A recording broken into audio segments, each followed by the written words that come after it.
And we're live. Hi, everybody. I'm joined today by Simon Harris.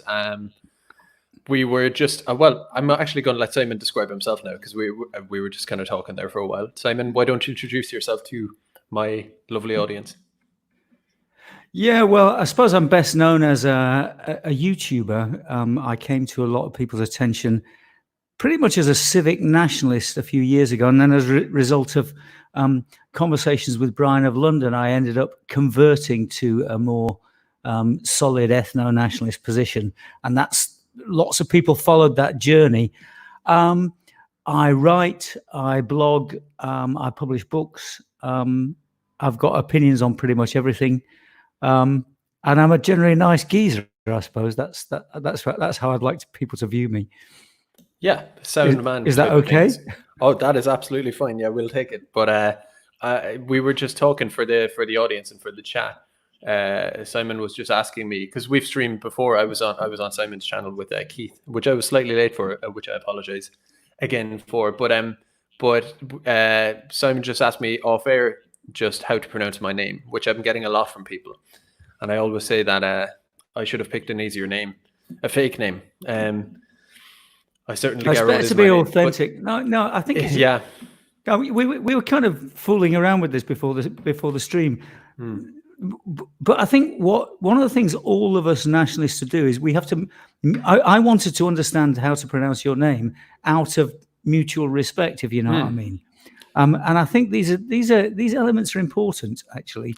And it's you as an Irishman, it's important to cling on to these things. Modern nationalism. My blog, as you'll see on the screen, I'm called European Freedom, and my blog is called European Freedom, and I live in Spain, but I'm English. Actually, I don't like to LARP about Irishness, but I had an Irish grandfather. So there's bits of all these things there, and it's kind of this pan-European nationalism is important.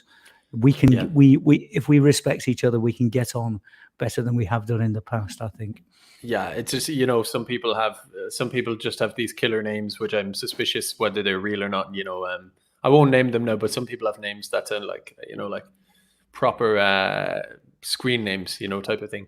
But yeah, it is good to have an authentic side to it. What I was going to ask the chat for, just as a little exercise, is to write in your phonetic, the Irish people specifically, I suppose, their phonetic version of Garrod, how they would spell it out, because I know the way I do it, and I'm just curious. Little game to get things going. So anyway, I asked actually, can I interrupt you before we start? Yeah, of course you can. I've got a particularly bad name for the Irish audience because my name is Simon Harris. But I'm probably the original. As far as I know, there's Simon, there's me, there's the kind of techno DJ Simon Harris, and then there's the rather unpleasant Irish politician. But I think I'm the oldest, so I'm the original one. Well, I'm actually just going to pull up a picture of the guy, for maybe people who aren't Irish to see him, because he is an absolute. You're familiar with him. You've seen him, haven't you? He's got the same name as me. You check these people out. Yeah, you do, don't you? Yeah, he's just a vile looking man. I think the audience could see that there. Yeah, he's genuinely like a little weasel, and he's 30-something years old. He's one of these guys who I don't think has ever really had a job. Maybe kind of half went to college and somehow just became a minister for health for an entire country. It's pretty insane. But I'm going to get rid of his face now because I don't want to displease the audience. So I've put my face on the camera now just to show you that I'm a lot more wholesome, despite this. Yeah. I've got these glasses that tend to reflect, but I don't. I was 60 on Tuesday. Last Tuesday, so everybody can wish me happy birthday. Happy birthday! Yeah, but I'm a lot more wholesome than the Irish Simon Harris. Yeah. I know you're a good 60, and I like the look as well. The glasses and the scarf. It's kind of the reclusive writer type of look. I have mine here, but I can do without them. So yeah, you're living in Spain. I don't think I'm doxing you there, am I? No, I live in Barcelona actually. Yeah. So you just tweeted about the coronavirus earlier, and it caught my attention, which is why I asked you, did you want to join me tonight? But because I've had an Italian doctor guy on, and I had a Japanese person. I'm at the moment, what I'm trying to do for those in the audience actually who might be wondering about my overall scheme, I kind of want to bring people on who are just slightly different. Now, I'm going to have all the same people on. I'd be privileged to have any nationalist on, of course, but just like at the moment, I'm trying desperately to get someone from Chile on to talk about the protests there, because just, we have the internet, and if you're thousands of miles away in Spain, it's kind of cool that you can, it's we've gotten so used to the idea that we can do that, but it's worth doing. I don't know. So anyway, you're living in Spain, and you were saying, what were your thoughts on the coronavirus earlier? You were kind of posting them on Twitter. Well, I'll give people a little context. I was going to speak at the Patriotic Alternative Conference this weekend.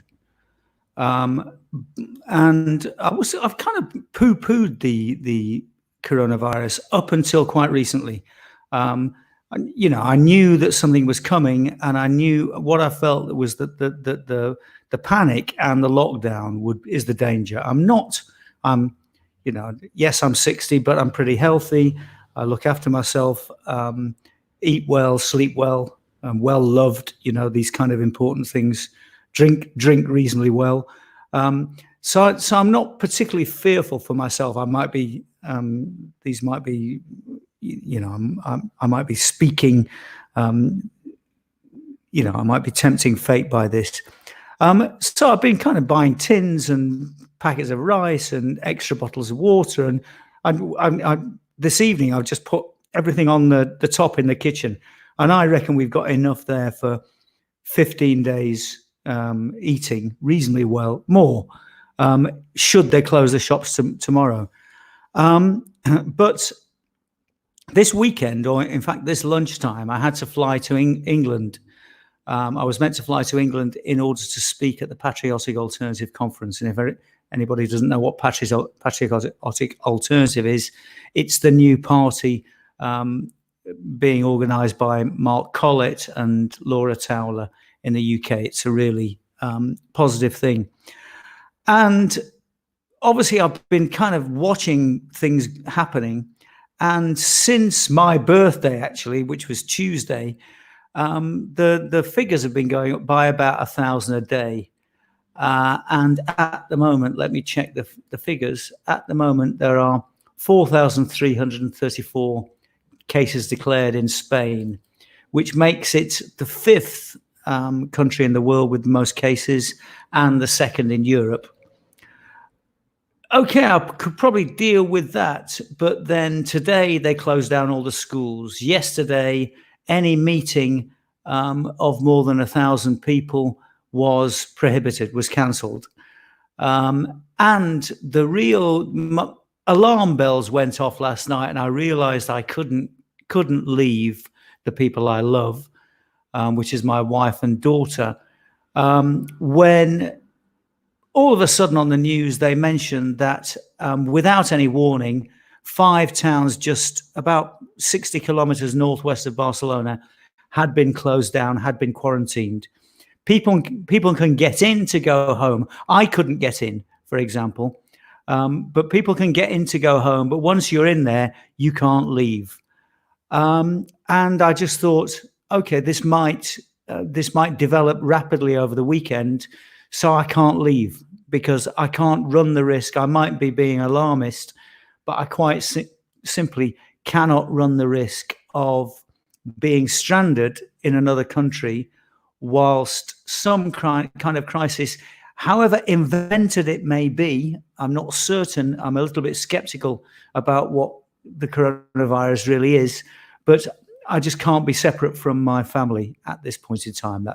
That's a quick summary of what state of play really. Just as a side note, I think a lot of British or English people are giving out at the moment. I read somewhere that I think Real Madrid might be playing in Liverpool or somewhere like that. There's football happening anyway, and it's, as it stands now, going ahead. And from also what I know, Madrid is the hotspot even within Spain for the virus. Yeah. So we had that issue too. We had a rugby game and stuff, but I don't know, like the the the situation in Ireland is kind of strange because we're not as far on as Spain is, for example.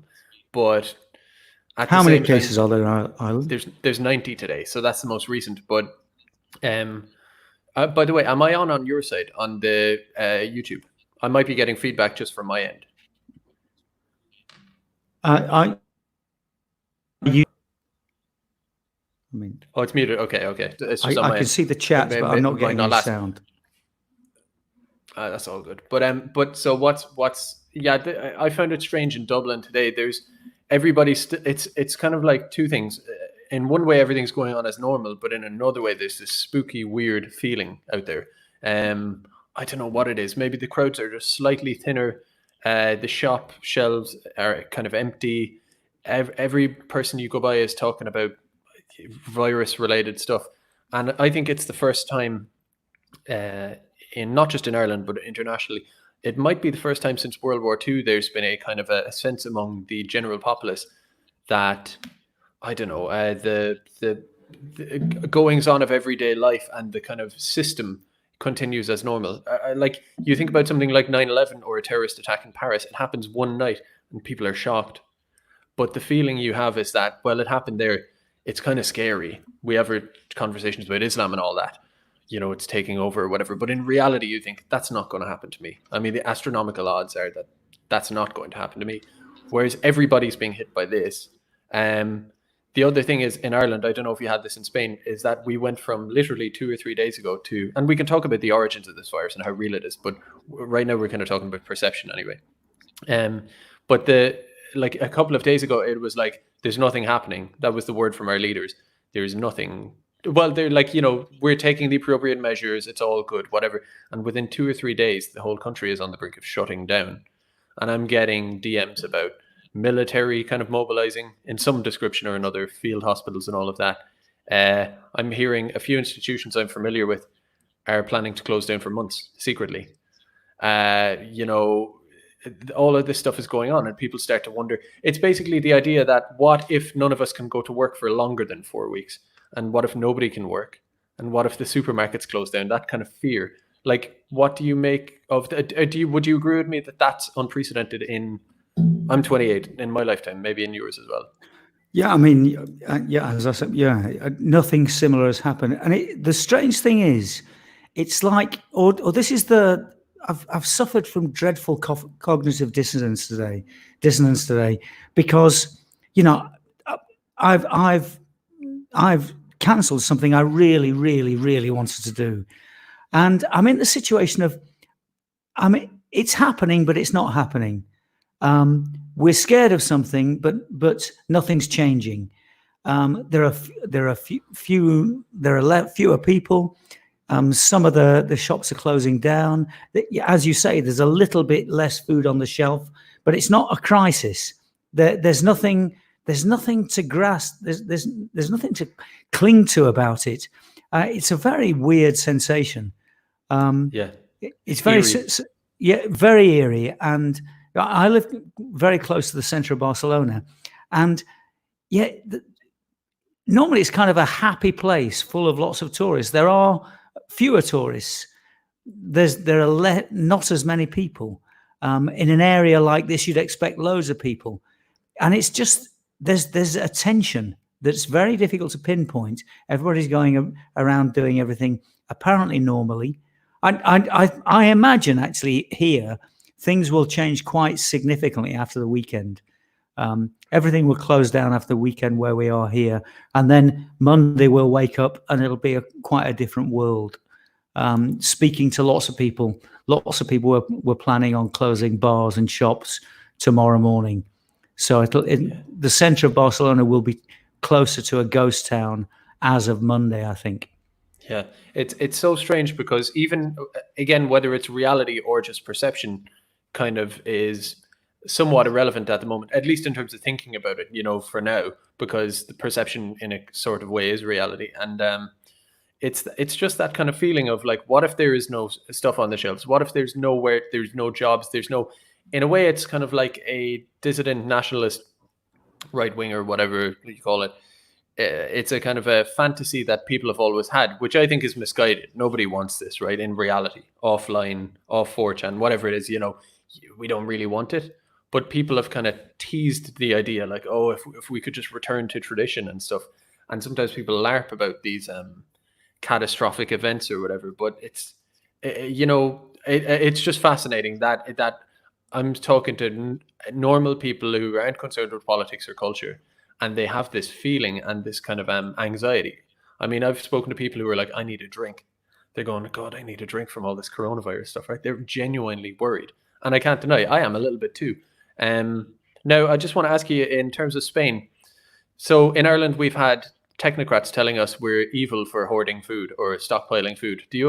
In Spain, is there a similar set of technocratic, some people call them bugmen, kind of saying it's stocking food is selfish and you shouldn't do it and just go with the plan, listen to the government? Is there that kind of faction in Spanish media? No, Spanish are pretty laid back actually about this. In many respects, the media have been quite sensible and saying, yes, you should prepare for things, you should have food in, look after your family. Well, this surprises me about Ireland, because I think there are a lot of similarities between Ireland and Spain in many respects. Both have with all due respect, both countries have a reputation for a certain happy-go-lucky character, for want of a better word, until recently relatively religious, and then globo homo has gone absolutely insane in the last 10 years, and the whole character of both countries, I think, has changed massively. So I'm surprised that Ireland isn't behaving in a similar way to Spain over this. But the media are being reasonably cool about people should prepare for things, people should be sensible. So there's not a lot of guilt tripping about this. We have so much of that, and again, a couple of days ago they were saying, it's not going to be a big thing. It's just the flu. It might not happen here. All of this stuff, and of course, closing off flights and closing the border, so to speak, would make no difference when we've had 90 cases. And if you follow the updates, it seems like 90% of the new cases that are announced, at least for the first 50 or so, everyone was an Italian flight in, just as you would imagine, right? But they had been telling us it would have no difference. Now, that's kind of a tired point. I know people know that, but it's just very strange for me how they can get away with saying it over and over again, and nobody really questions them directly. You go on Twitter and you will see it, but at no point does an interviewer really say it.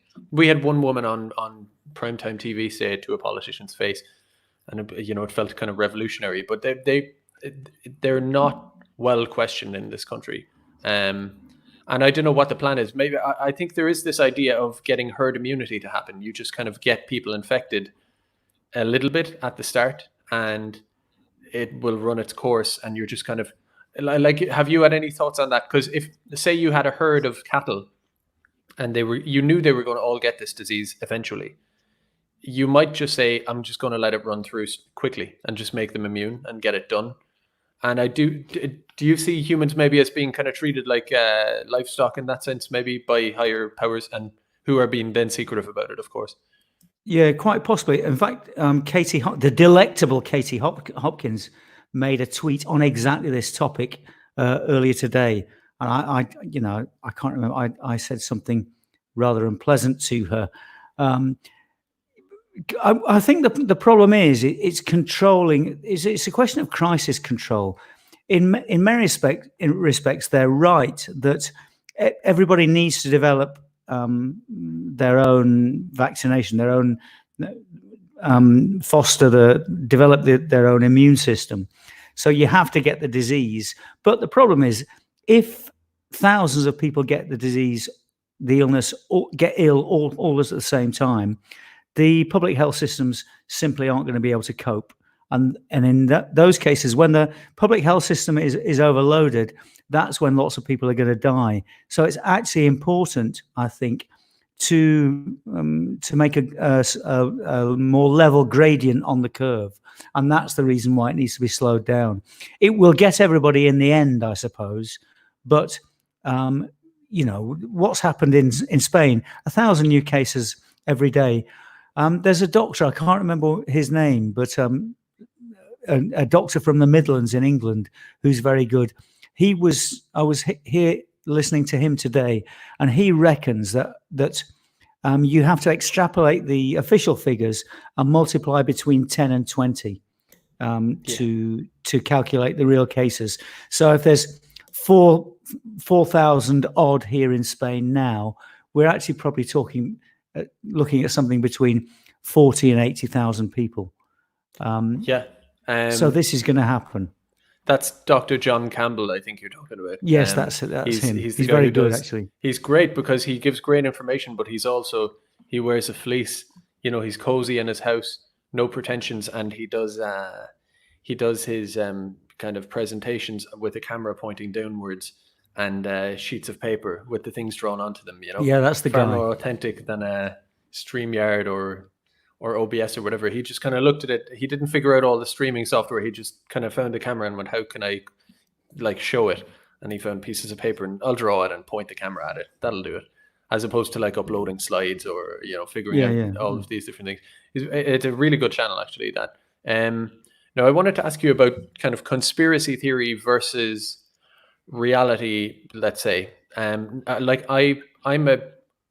a big opponent of what I kind of call anti-skeptics, people who get aggressive towards people who question narratives in certain ways. And basically, the people who call everybody else a conspiracy theorist, you advance a theory that is pretty reasonable. And it's unless the government basically say it's true, then it's a conspiracy theory. For example, replacement, whatever, you know that stuff. But at the same time, there's a faction in Ireland who are pretty into their conspiracy theories, so to speak. And Americans and everybody else too. But there are people out there who are just refusing to believe that this is a thing at all. Where do you stand on that? What do you make of these conspiracy people? Well, I'm kind of quite open to conspiracy theories. Okay, I'm going to do a little bit of a plug for myself because Amazon screwed me. I couldn't go to the Patriotic Alternative Conference today, and Amazon also removed my edition of the Protocols of Zion. That because I publish books, and I've got the Protocols of Zion Centenary Edition, which is the very difficult language of the 1920s, modernized a bit. It's a much more readable version.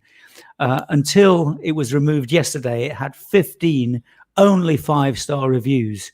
So it's was quite a good version, but they've just nuked me. Okay. Having said that, can I actually? I'm going to cut across here because you brought it up, and I have to delve into it a little bit. Do you mind if I run down that rabbit hole quickly with you? Yeah, fine. Yeah, go. Okay, because that book, was it published in Russian? It was published in Russian, but in 1905 by Sergei Nilus. Okay. I mean, I know quite a lot about the background of this. The way you have to look at it is everybody says immediately they say it's a forgery. The reason why it's Centenary Edition, it was published in English. There were 3 versions in English in 1919 and 1920, translated first by a Russian who lived in the US called Natalie de Borgery, an Englishman, the son of an English businessman who'd been born in Moscow called George Shanks, and a journalist from the Daily Mail called Victor Marsden. Now, the first 2 translators were pretty good. Victor Marsden is rubbish. The standard version that we've had in the West in English is the Victor Marsden version, which is basically unreadable. Now, I wonder why this happened. Not wanting to be too conspiratorial about this, but the other 2 good versions disappeared. So what I've done is I've taken the 3 versions and got the best of them and made a more readable modern version. Plus, I added a few more modern words, but it's exactly the same meaning. I can't remember where I was going with this now. Well, I can bring you back on. I could go down maybe 7 or 8 different rabbit holes from the one we're currently in. No, I'll go back to where we were, which is the conspiracy theory angle on this virus, because a lot of people are just saying it's fake, it's not real, it's all just one big hoax. Have you seen many people say that kind of stuff, and what do you think of it? What I was the introduction. The reason why I mentioned the protocols were partly to push my own work. But once you get into the protocols, you kind of get interested in Illuminati Masonic symbolism. One of the things that really rang alarm bells for me is in the afternoon, I often go down to a bar, and they have a report on the state of the virus in Spain. Looking at the images behind the person that presents this, on one side, they have a cartoon version of this very strange virus that kind of looks friendly and almost like a Furby or a little animal. You know what I mean? Which is weird. Yeah. And then just behind the presenter's head, I don't know if the audience is going to be able to imagine this, but there are kind of 3 almost complete circles set in a triangle. So there's 2 circles at the top and a circle at the bottom, and each have got a hole in them, and they're all orange as if they're on fire. And if you're kind of familiar with pentagrams and Baphomet symbolism, it's just so reminiscent. Now, my big question is, not wanting to go too far down the conspiracy hole, is this has got no relation to the virus. What the hell is it doing there? And if you do know how the New World Order, Illuminati people behave, there's this idea of hidden in plain sight. Why have they got this strange symbol there? What are they trying to tell me with this? I'm a conspiracy theorist in this sense. I don't necessarily believe that it's all being orchestrated, but I I do tend to question why this odd symbolism is there. And this has been on Spanish television every afternoon, and it's just too weird for me to ignore, really. Yeah, fair enough. I might ask you for that image afterwards. I'd be interested to see it. Now, I'm not anti-conspiracy. I don't even like using the word conspiracy theorist, obviously, because there's the origins of that term, etc. But I can't think of any other way to say it. It would get long-winded, so I just kind of use it. I know it's a derogatory term for legitimate kind of questioning things, and I entertain pretty much everything to start with, anyway. Now, if you were kind of toying with the idea of a conspiracy theory around coronavirus, what would your thing be? Some people say a bioweapons lab in China. Other people say it's an attempt to for the globalist order to prepare for kind of marshalling the entire world under difficult circumstances. All of these kind of things. Do you have any pet theories in your mind, like when this was all developing over the last month or two, where you did anything cross your mind on it? Something that's been striking me quite frequently is how similar the consequences are, or as they pan out, to the climate change narrative.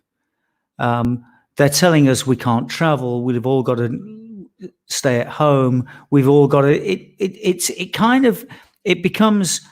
exaggerates the atomization.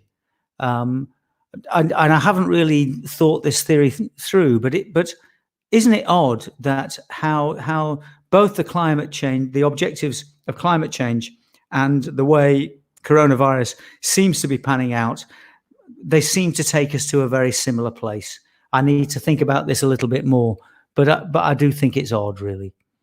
Okay, so you haven't kind of had time to maybe explore this consciously too much, like you've said, but they take us to the same place. What kind of place is that?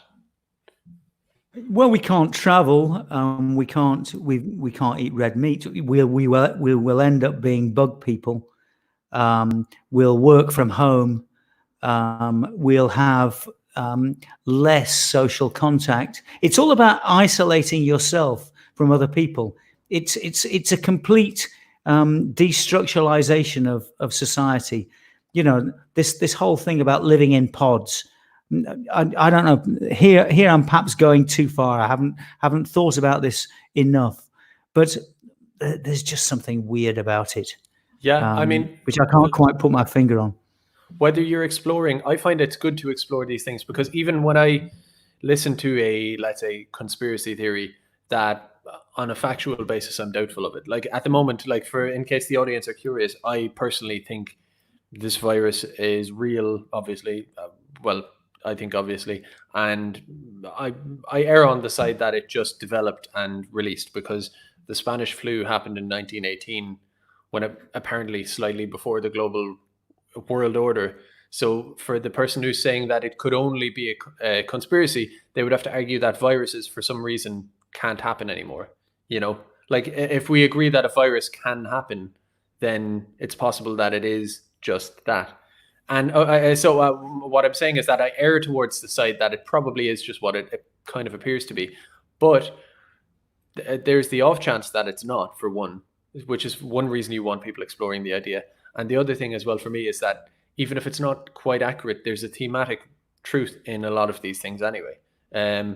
For example, it might not be that the virus was started exactly in a way that was hatched as a conspiracy, but maybe it's being seized upon in that way. You know, there could always be some element of kind of thematic reality to these theories, I find anyway. I was watching Amazing Polly, for anybody who doesn't, I don't know if you know who she is, Simon. She's a Canadian YouTuber. Yeah, she's very good, actually. She's got a video called oh God, I'm forgetting it. It's Event 202, I think. And what I actually only caught the first half of it. Someone was asking me to watch it. But it seems to be that, you know, there was this meeting between WHO and all of these people, and Johns Hopkins and Bill Gates, and all of these names were in it. I didn't find myself fully convinced coming away from it. Maybe I need to watch the second half, but I don't know. You know, the technocrat tells them they shouldn't even say it because they'll harm people and all of this. I do slightly worry that some people, some older people who listen to that stuff, would go out and kind of proudly go around and not take any precautions as a way to stick it to the NWO type of thing. And I'm not so concerned that I feel like these people should shut up or not have their theory, but there is an element where reality has to reconcile with a theory, and you have to kind of come along with it. I don't know, I'm kind of rambling, but it, you know, like for example, 15% more people died in Italy, I think, in the last day than would normally die. And that was from the virus. And I don't know if these people kind of recognize that. Do you know what I mean? Yeah, I mean, I think it exists, and Yeah. we don't really know where it came from. I mean, there's lots of theories out there. Is it a bioweapon? Was it an accident created by scientists messing around with various viruses in a lab? Did it come about naturally? The fact of the matter is, it's here. It seems to be affecting people. I quite a few of the bars around my part of town, and I'm a very happy frequenter of bars. Quite a lot of the cheaper ones are run by Chinese, and I've been talking to them quite a lot. And like, you know, they're taking this really, really seriously. They've got all the stats. They know people back in China. So the people that say, oh, this is just the flu, it doesn't really exist. No, something exists. Precisely what it is, I don't know. I don't know how many people it's going to kill. But there's a do you know Owen Benjamin? There's a video by Owen Benjamin where he's saying, yeah, just show me anyone who's died from this. Yeah, well, I mean, in a country like Spain, which is 47 million, only 4,000 cases. It's not surprising that you haven't met anybody, particularly if they tend to be old and infirm, and the gestation period is so long. I think it exists. I'm taking it seriously. I'm not particularly fearful for myself because I'm pretty healthy. But my concern really is the sub-agendas, what's the new world order, for want of a better word, is trying to achieve with this. I talked previously about the atomization, but it also seems to be bringing on the police state.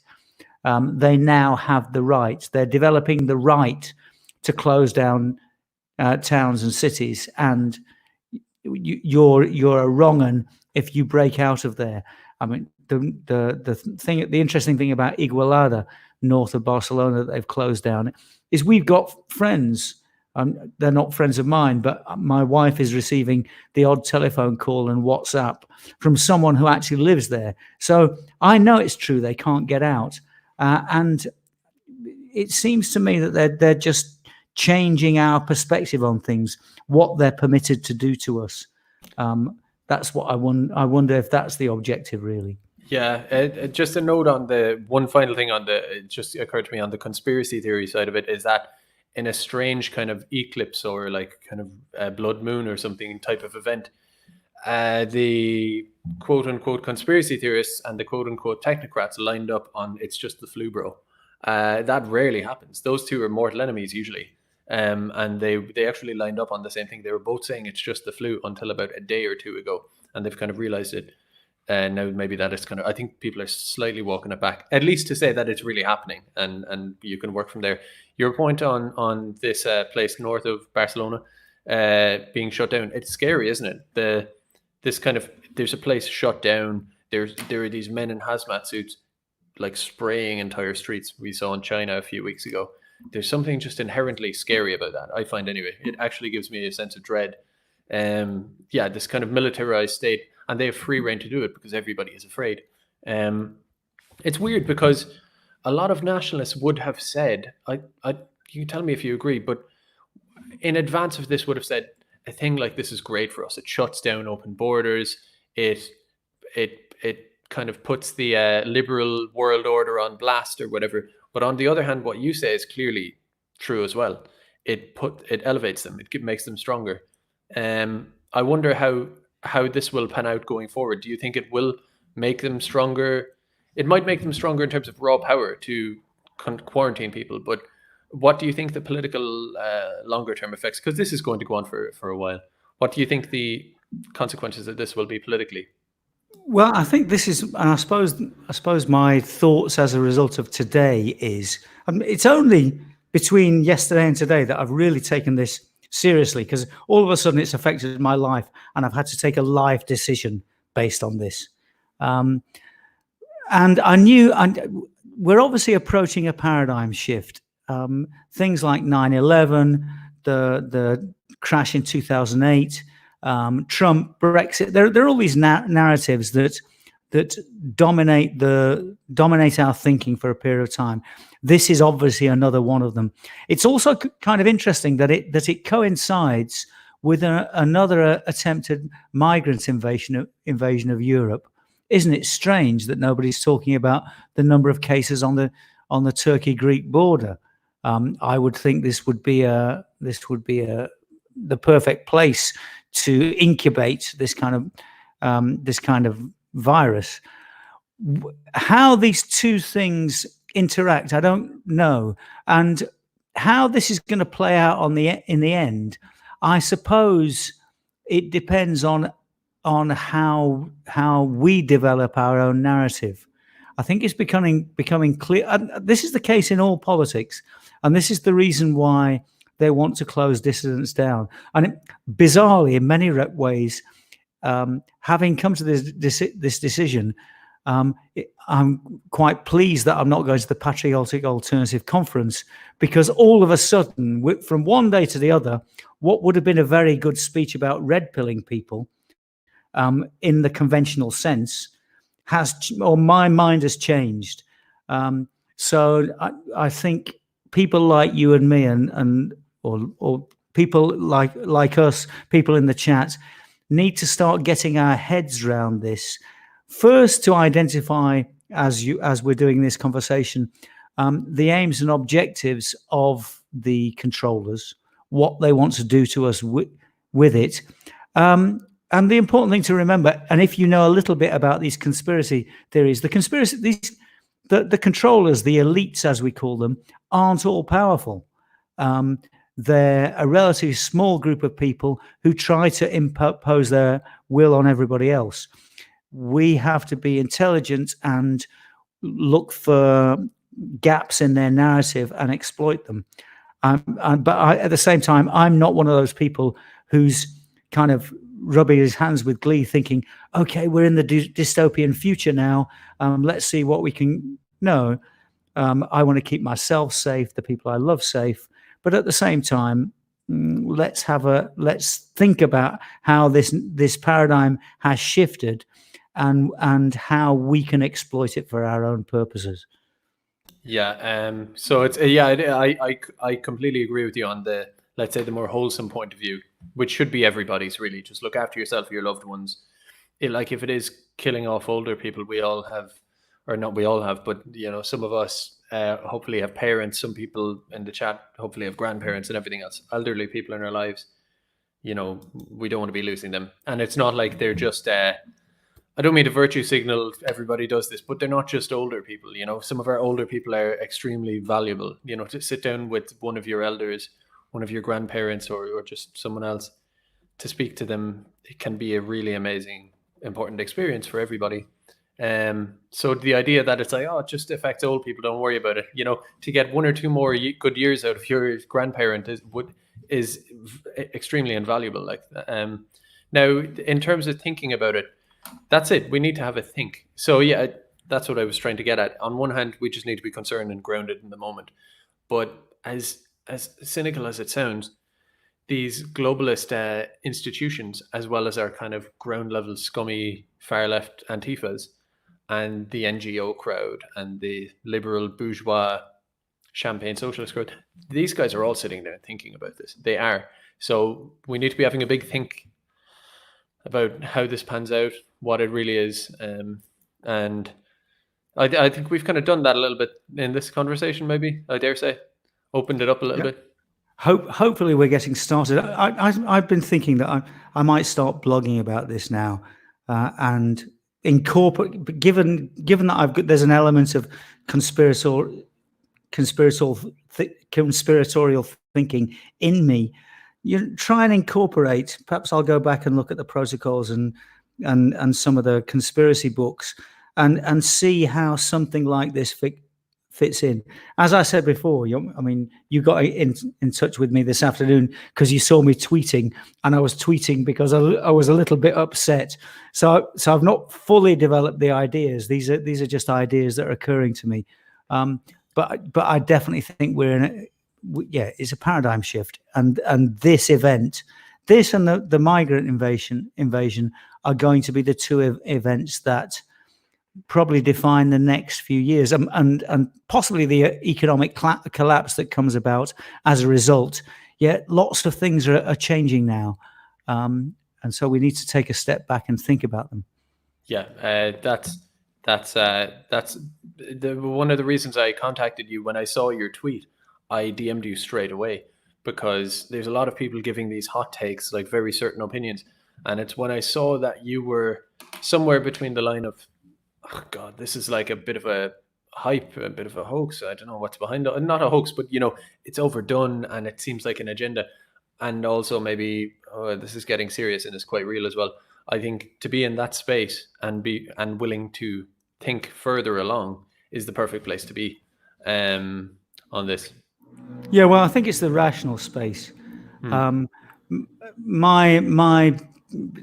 simple point of view is I don't really know what the virus is. I don't quite know how dangerous it is. Obviously, I'm getting most of the information from the mainstream media. I'm not sure. I'm not poo-pooing it. I'm not rejecting it, but I'm just treating things skeptically. But what I do know as a reality is the sense of panic amongst people, and the fact that things are being shut down. Now, this is fact, and it's affected my life today. So I want to, and as I say, I'm concerned about loved ones. That's my principal concern isn't changing the world. If I do want to change the world, it's because broadly I want to make the world a better place. I've got a 25-year-old daughter. I want to have grandchildren. I want to see them grow up. I want them to grow up in a good world, a world that I recognize and I want to be there for them. So this is my motivation, not some kind of crass because there's in the dissident right, there's a lot of utopian thinking. Sometimes it's as mad as the left in many respects. No, yeah, I want to live in a nice world for everybody, really. That's what I'm concerned about, and I think that's the rational view. Am I omniscient in my knowledge of this? Certainly not yet, but yeah, I want to put my brain to work and do a little bit more research on it and start thinking along more analytical, globalist. What does this serve for the elites, really? I'm kind of getting. Maybe I should just leave this to another stream, but I'm going to ask you now because we live in strange times or whatever. We live in right now in this very week, in this very couple of days. There's this kind of questioning of society if it's in itself. People are getting worried, anxious, and everything about this life of like you say, the bugman life, the extreme radical bugman life of. Like, it's not just a meme anymore. You really do live in your little pod and you eat your bug or your can of sardines or whatever, right? And social distancing. You were talking about bringing people apart. We're even using that term, social distancing, as if we weren't doing that already in the last 10 or 20 years. But you look at that and that is the bad life. And you talk about, you've mentioned your daughter and you mentioned you feel confident enough of not getting too ill because I think you said well loved maybe by your family and around you. What do you think, as compared to this horrendous dystopia we imagine with the future under coronavirus, what do you think under ordinary circumstances constitutes a well-lived life and a happy existence? Is that too deep? Oh, I think that's a bit, yeah, I mean, yeah, be loved, be creative, feel positive. There's a great quote actually from George Bernard Shaw, which I've always liked, which is you're old when your sense of nostalgia is greater than your sense of hope, which I think I'm a very hopeful person. Yeah, I'm getting on in age, but there's things to do, and I get up every morning and I'm kind of militant about kissing people, and one of the things I really like about living in Spain is I think kissing, and this is really disturbing about the virus is it stops physical contact. Physical contact is really, really important, and I'm saying to people, I'm going to kiss you anyway, because if we're going to spend the next 2 hours together, I'm a pretty good cook, and we have lots of people round to our apartment, and one of my mad ideas is I red pill people by giving them food. You can't bloody well escape. You're going to have to listen to my nationalist message because I feed you well, and you're going to come back because you like the food. Anyway, but we kiss a lot, we hug a lot. These things, and this is all part of Spanish culture, and I think it's incredibly civilizing. It's incredibly important to this physical contact, and this whole self-isolation business worries me a great deal for this reason. I don't like it at all. It's turning us all into androids, or this creating an increased, as you mentioned earlier, social distance. I find it very, very disturbing. And I think proximity, emotional and physical proximity, stroking someone's hair, giving someone a kiss is actually what makes you get up in the morning. I don't want to sound too sentimental. That's really nice. I think Millennial Woes mentioned, it was just a funny little thing he mentioned, he's a thoughtful man. He was in one of his streams talking about these videos where these Muslims dance together, these kind of dances, and it's dubbed over with this funny music, and everybody in the West kind of laughs at it. Isn't that funny? He was saying he couldn't help feel this kind of sense of like, I don't know if he mentioned jealousy, but he was just saying that seems like a good thing for, even just in a masculine kind of a fraternal sense, to get together, arms around each other, and do this kind of dance. Every country has its history of we have Kaylee in Ireland, and every country seems to have something like this. This kind of physical proximity, I agree, is invigorating between people, whether it's kissing or dancing or getting together. having some fun. You know, you mentioned all of this physical contact and togetherness, the social closeness. I know you're probably not recommending. I assume you're not speaking against like health recommendations, you know, of this present moment, this present week or month.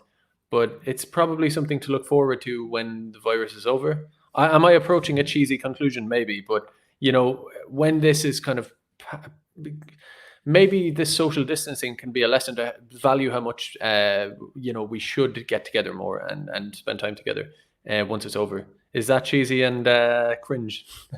Yeah, well, I mean, in much the same way as they establish patterns, they make it socially acceptable to police the borders of towns.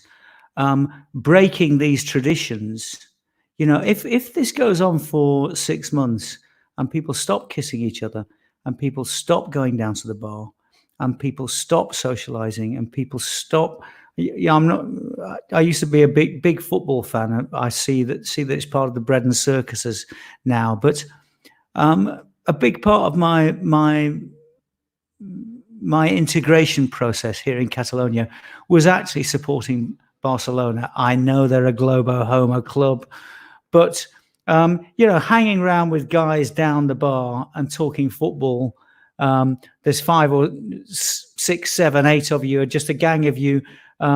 Talking about something pretty irrelevant. These things are all important. These social activities. At the weekend, the past weekend, another weird thing we do here in Catalonia, we have barbecued spring onion festivals, and the spring onions are called calçots. It's a kind of cross between a spring onion and a leek, and I went to one of those last weekend with loads and loads of people out in the countryside, and it's all kind of very, very traditional stuff. Out in a village, lots of slapping of backs and drinking wine out of the same bottle. I don't quite know where I'm going with this, but no, I feel worries, like I do. Yeah, yeah, it worries me that as a result of the fear, this element of our lives is going to be eradicated. And when we get to the other side of this, we're going to be less sociable. And that concerns me. Yes, I think we need to be sensible about our health. But this is what my sister-in-law is really on board with the non-touching thing. And they came around for my birthday meal, and she kind of pretend kissed me and stayed, her cheek stayed an inch away from mine. And I said, you know, come on, give us a proper hug. If you're eating my food, I've touched this food with my hands. I've touched this plate with my hands. I wash the knives and forks. You're going to sit here breathing in my breath for the next 2 hours, so you can damn well give me a kiss for my birthday. Yeah. If you get my argument. Yeah, I can completely sympathize with that. My instinct is exactly the same. Yeah, I think it's an important note. Whether people kind of agree or err on the side of this kind of rubbing your hands with this stuff. And it's actually horrible. Like, you know, I'm not like talking about public health or anything, but just the very thing of putting this stuff in your hands. It's all very grim. So whether you just want to plow on and, you know, throw caution to the wind, so to speak, now, or whether it's something to look forward to, it is a better way of life.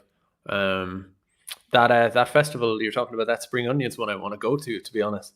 It sounds I never thought spring onions could be such a positive force. Well, yeah, February and March every year. You'll have to come over and visit me one year. They're great, and you eat loads of meat. You go out into the country, and actually, the Catalans are a bit like the SNP. They're kind of they're very faux nationalists, or Sinn Féin. You know, it's the Globo Homo nationalism that's gone haywire. But these are great. Also great.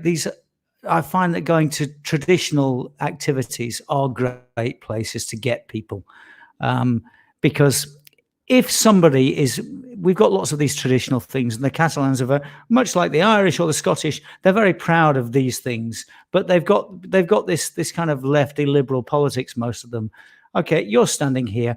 You're going to get harangued by me, and that's just the way it is, and that's what I do. And the great thing I find about, because I'm a foreigner, and I'm the only foreigner they've ever seen at a place like this. It's like, who the hell is this guy? Why is he here? And they tend to be interested in hearing what I say. They get appalled after about 15 minutes, but they generally put up with me. And this has completely gone off the subject of the coronavirus, really. No worries. It doesn't matter. I'm actually, in a way, I'm glad, because I think we had to talk about it or whatever, but maybe this is the very symptom of what we're talking about, which is discussing it endlessly and worrying about it. So I'm actually glad you went there for the end. I was going to ask you about patriotic alternative. Is it going ahead or isn't it? Maybe that's a security issue, or it isn't. I don't know. I assume it's public as to whether it's going ahead or not. As far as I know, it is. Yeah. I sent the email. In fact, I published a blog post. I hope Mark's okay about this, but my email to Mark, because I outlined my reasons why I felt I couldn't go. And he emailed me back and said, if we can sort out a video link, it would be great to have you there, so I can say hello to everybody. So presumably it's going ahead. It's tomorrow. That the location is secret, but as far as I know, it's going ahead. Good. Yeah, I hope that's the case. Yeah. Oh, everybody in a hazmat suit, 20 feet apart. No, I'm sure they'll have a good time. I've no doubt about it. I'm going to leave it there. Thanks, Simon, for joining me. Cheers. Well, it's a great pleasure to speak to you, and I hope some of what I said has been a little bit illuminating. I know. I think it's all about community, really. I'm a great believer in community and standing up for values, really. I'm quite pleased with the way it's gone, actually, as in terms of the kind of little route it took. To me, it makes a strange kind of sense, but kind of reflecting back on it already. So everybody watching, Simon's kind of social media, your social media are linked below. So subscribe to everything there. Subscribe to me, blah blah blah, etc. So I think that's about it. I'm just going to end the broadcast. Thanks everybody for watching. Take it easy. See ya.